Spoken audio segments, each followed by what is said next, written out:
Բարեկամներս, ահա թե ինչ է գրված Երեմիա 49:20-ում. Ուրեմն լսեցեք Տիրոջ խորհուրդը, որ խորհել է Եդովմի վրա, այն վերաբերում է եդոմացիներին, որոնք Հակոբի եղբայր Եսավի սերունդներն էին, մինչդեռ ամոնացիները գալիս են Ամոնից, որ որդին էր իր կրտսեր դստեր հետ, նրանք միասին երեխա ունեցան,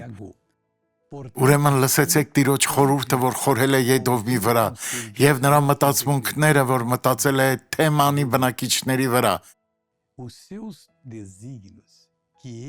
անպատճառ պիտի քշեն նրանց հոտի փոքրերը,